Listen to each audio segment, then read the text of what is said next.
رہے ہیں، ہر مسلک کے لوگ اسے سنتے ہیں. انہوں نے کوئی بات کہی ہے، اختلاف ہو سکتا ہے، لیکن اہل حدیثوں کے عالم دین ہیں، سید سبطین شاہ نقوی صاحب ہیں، اومن پوری صاحب ہیں، کوئی انہوں نے بڑے سخت جملے کہے ہیں.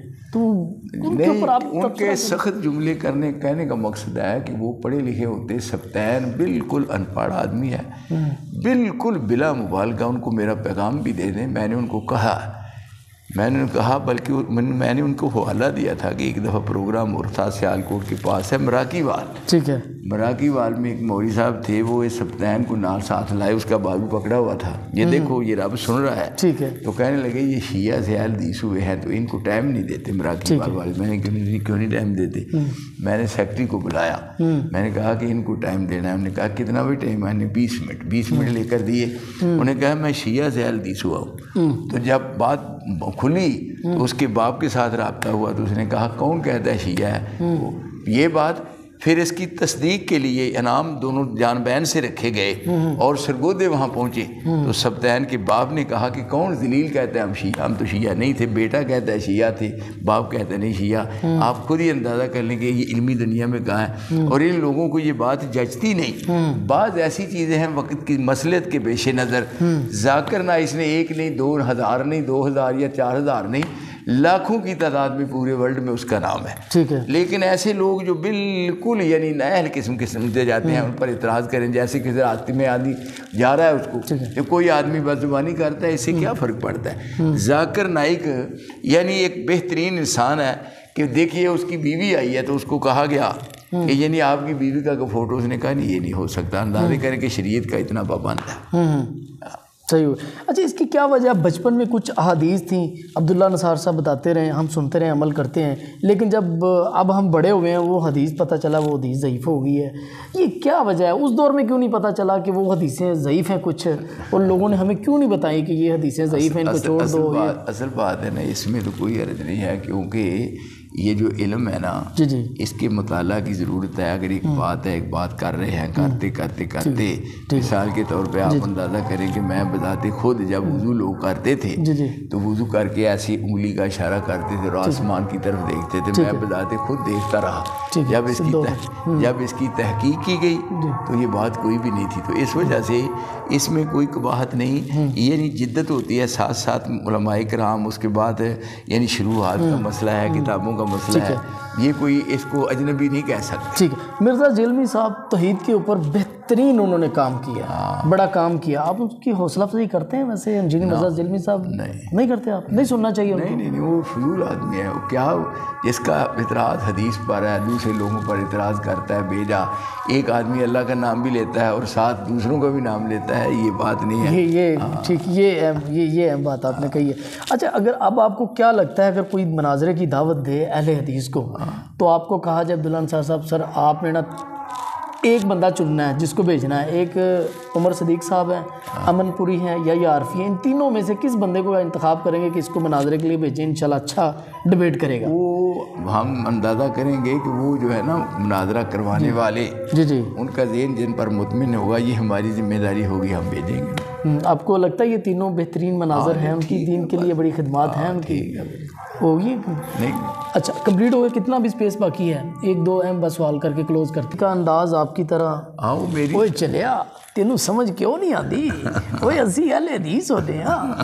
کوئی ایسا کوئی آپ کا انداز؟ عبد المحسن، اس کا نام نہیں سنا ہوگا، وہ اسی کرتا ہے جیسے میں بات کرتا ہوں. اچھا آپ کی طرح تو عبد المحسن اسی طرح سمجھاتا ہے جیسے میں کہتا ہوں نا، پھر وہ اسی طرح کہتا ہے کہ میری طرف دیکھو بھائی کدھر دیکھ رہے ہو. اچھا آپ نے مناظرے کتنے کیے ہیں؟ آپ کو مناظر اسلام کہا جاتا ہے؟ اصل میں بات یہ ہے کہ میں کئی جگہ پہ گیا ہوں، 1 جگہ 2 جگہ 3 جگہ کئی جگہ مجھے جانے کا موقع ملا ہے، لیکن مد مقابلہ آج تک میرے مد مقابل کو آیا ہی نہیں. ٹھیک ہے. یہ رب العالمین کا خاص مجھ پر انعام ہے. کئی جگہ پروگرام تشکیل دیا گیا، بلکہ یہ ماضی قریب کی بات ہے کہ یہ دیپال پور کے قریب ایک جگہ تھی یہ ربیع الاول. ٹھیک ہے.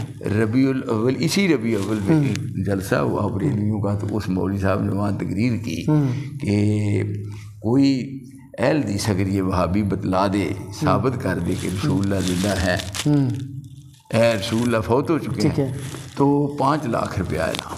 ٹھیک ہے. 5 لاکھ روپیہ انعام. تو ہمارے مولوی صاحبان جتنے تھے ان کو وہ جو جماعت والے تھے ان جماعت والوں میں ایک نمبردار تھا، صاحب جائے تھا، زمین تھی، اس نے کہا کہ ہمارے مولوی صاحبان، انہوں نے ہمارے جتنے علماء ہیں ان سے رابطہ کیا، جس کو نے کہا نہیں، وہ سمجھتے تھے پھر سوائے ناکامی کے کچھ نہیں، دوسرے کو کہا، تیسرے کو کہا، چوتھے کو کہا، آخرکار اس نمبردار کا میرے ساتھ رابطہ ہوا۔ یہ رب سن رہا ہے اور بات کرام کاتبین لکھ رہے ہیں، اس نے کہا کہ یہاں بات، اس نے کہا ہے 5 لاکھ روپیہ، میں 5 لاکھ کی بات چھوڑو، اس کے ساتھ ٹائم رکھو اور میں وقت مقررہ پہ آؤں گا۔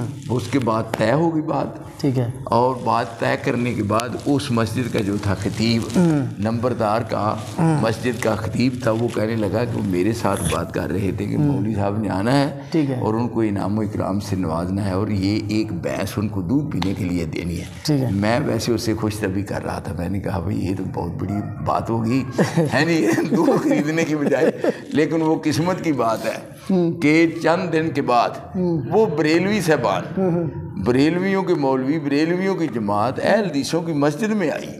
یہ اپنا دیپال پور کے قریب ہے وہ گاؤں، آپ وہاں سے تصدیق کریں تو آ کر کہنے لگے کہ ہم غلطی کر بیٹھے ہیں، ہم نے یہ چیلنج دیا ہے، مہربانی کر کے۔ جب انہوں نے وہ اشتہار دیکھا نا اوپر میرا نام لکھا ہوا تھا، انہوں نے کہا یہ تو بات خراب ہو جائے گی۔ انہوں نے کہا جو بات کہتے ہیں ہم ماننے کے لیے تیار ہیں، نہ کوئی بات ہوگی نہ مناظرہ ہوگا، خدا رہا ہمیں معاف کرے۔ تو اس وجہ سے میں منتظر رہا۔ میں اپنی زندگی میں بعض ایسے مواقع بھی دیکھے ہیں کہ ایک جگہ پروگرام ہے، رات کا وقت ہے، مجھے اپنے گھر سے اٹھا کر لے گئے، کہنے لگے کہ لو جی فلاں جگہ تھے ایک مولوی صاحب ہیں، وہ چیلنج کر رہے ہیں، تو کوئی پریشانی کا، پوری جماعت جو پریشان ہے تو آپ کیا کریں؟ میں نے کہا پریشان کیوں ہے، ہم چلے گئے مسجد میں، اپنے اعلان کیا۔ میں نے کہا کہ دیکھو بھی تقریر کر لو آرام سکون سے، جب تقریر ختم ہوگی پھر میری تیری بات ہوگی، جانا نہیں بغیر بات کرنے کے۔ اور میں نے 7 سپیکر اوپر لگے ہوئے تھے، میں نے ان کو کہا بھی دیکھو فتاوی عالمگیری ہے جس پہ آپ کے مسلک دار و مدار ہے، تو فتاوی عالمگیری میں جو امامت کے ہے نا، امامت کن لوگوں کو مل سکتی ہے؟ امام میں جو اوصاف ہیں یا امام میں جو شرائط ہیں، امام کی شرائط جو ہے، ان امام کی شرائط پر آپ پورا اتریں گے تو رہیں گے، ورنہ آپ کے پاس وہ مسجد بھی رہے گی۔ میں نے کہا کہ فتاوی عالمگیری میں کہا ہے، فتاوی عالمگیری والے، میں نے کہا پوری پبلک سن رہی تھی، اوپر سپیکر تھے، آواز آسمان کی طرف جا رہی، میں نے کہا کہ وہاں فتاوی عالمگیری میں جو فتویٰ ہے نا عالمگیری کا، اس نے کہا ہے کہ امام وہ بن سکتا ہے جس کی بیوی سب سے خوبصورت ہو، ہے نہیں؟